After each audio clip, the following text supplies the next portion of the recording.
KPMG marketed and operated Son of Boss from 1996 to 2003, as we have stated previously, was the same time period as the UN Oil for Food program. This shelter was used to create phony tax losses in media, industry, and securities that could be claimed by wealthy individuals looking to write off tens of millions of dollars. So far, wealthy individuals participating in the KPMG scheme have paid over $3.7 billion back to the IRS. But the money KPMG took in financed a larger scheme, creating abusive embedded loan covenants between global lenders and their global clients with an ulterior motive. Failed performance bonds and subsequent fraudulent reinsurance and insurance payouts leading to event arbitrage. The scam was assured by an even more complex racketeering scheme of embedded lurkers working inside projects.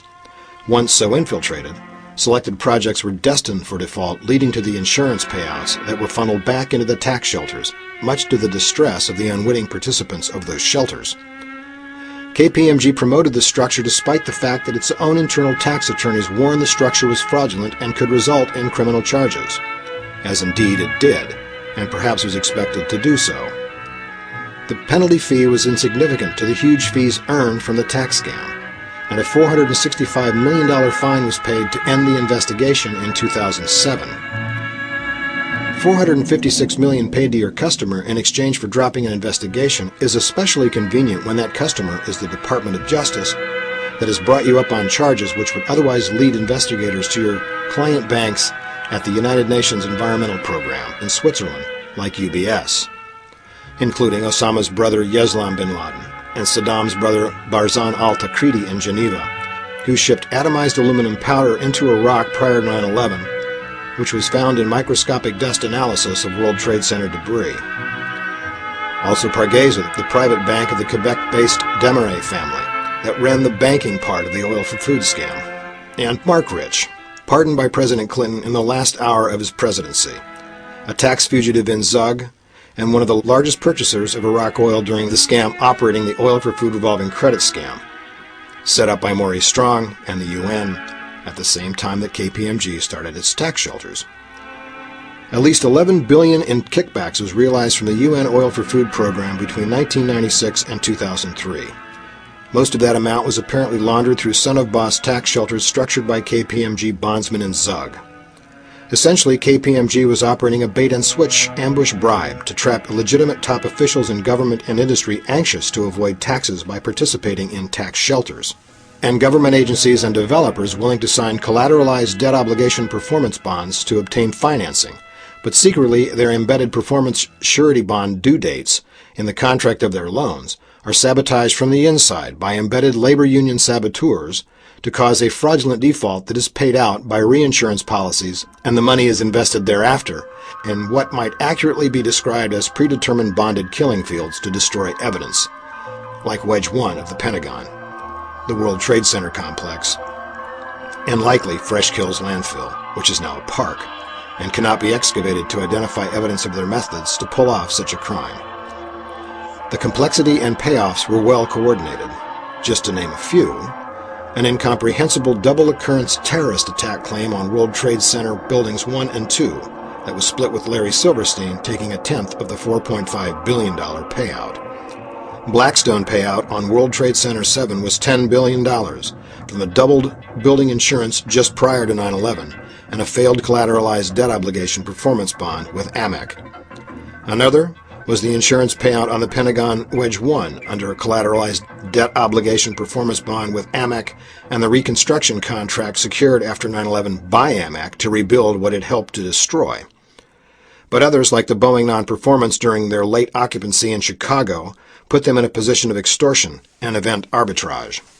Capturing the Cantor Fitzgerald $7 trillion sovereign debt and carbon trading business into the KPMG Zug bankers by destroying Tower 1 and killing all the employees of Cantor CO2E, the equity position created with Aon Corporation in global reinsurance by destroying Tower 2, killing nearly all of their New York employees, and recovering the $1 billion in gold from the basement ruins of the World Trade Center 4, made September 11, 2001 a very profitable day for KPMG, its clients, and the UNet in Zug.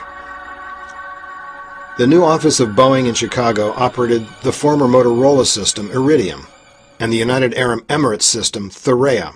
These are satellite communication networks, which provided real-time access to a virtual 9/11 30-hour killing field, after U.S. military encryption codes had been leaked to KPMG's global clients. The leakers in order of the time they appeared to have leaked include Al Gore, Bruce McConnell, John Chilikashvili, and former CIA Director John Deutsch at the Center for Coordination Science at MIT in Massachusetts, and Frances Fragos Townsend. Miss Townsend had access via her position with Janet Reno to real-time, super-secret intelligence wiretaps at Department of Justice that took her inside al-Qaeda cases such as the 1998 embassy bombings in Africa. Ms. Townsend was paging her friend John O'Neill as he entered the South Tower on 9/11 to be murdered. We said it was immensely complex. But it was the presidential pardons of William Jefferson Clinton that proved to be the first chink in the armor that made the perpetrators' plans transparent to us. In particular, Mark Rich, a tax fugitive in the Swiss canton of Zug, coordinating the oil for food fraud with KPMG. Mark Rich's wife, Denise, contributed $400,000 to the Clinton Library and $100,000 to Hillary's campaign for New York Senator. And lest we forget, Hillary Clinton is one of the most successful cattle future traders in the history of the Chicago Mercantile Exchange, when in 1978 she turned her $1,000 initial bet through 12 transactions over 9 months into $100,000, with odds against such an outsider performance at millions to one. And voila! Once an insider is helped, they want a payback. Crimes always have a pattern. Sometimes that pattern and fraud is so complex and so misunderstood that an easier explanation for events is grasped at, like Saddam or al-Qaeda as solely responsible. But the footprints remain for a while. Ultimately, crime serves three purposes: to make money illegally, such as graft, extortion, and petty theft, or paying on the greed of others trying to keep it from falling into the hands of their government in complex tax shelters in complex theft, or to move towards a global initiative of dubious worth, like the New World Order employing carbon tax credit scams in global theft, requiring international banks such as the United Nations Environmental Program, a $100 trillion program, in Zug, Switzerland, where the tentacles of the guilty stretch out globally. Let's take Enron, for example, of how easily this is achieved using greed as a means to achieve these goals. Enron was one of the chinks in the armor of the guilty that revealed their complex criminal methods far and beyond the earlier contract hits in New York and Washington, D.C. Enron fell because their accountant firm was also their auditing firm under their employee, Arthur Andersen. Arthur Andersen Accounting hid the off-book partnerships to deceive investors of the publicly traded value of the company, creating a high risk of being caught for this illegal practice. Being also the audit company, they could easily hide this practice from the investors and shareholders. But because of their overarching greed, they began deceptive energy trading where manufactured power delivery shortages created a perceived energy crisis. This self-created energy crisis allowed Enron to sell the same electrons over and over in the grid at ever higher kilowatt-hour prices to defraud the state of California, like OPEC does with limiting oil production. But it became their sword of Damocles. Skilling, Lay, and others were charged and brought to court. Their accountant cops a plea deal, and Lay and Skilling were found guilty of the energy fraud and off-book partnership scam. In January, J. Clifford Baxter commits suicide in his car in Houston. After the trial, Ken Lay mysteriously and conveniently dies. Perhaps so other information would not become public as to the real nature and motive of the organization that put them in adjudication. Arthur Andersen Audit disappeared after the fall of Enron.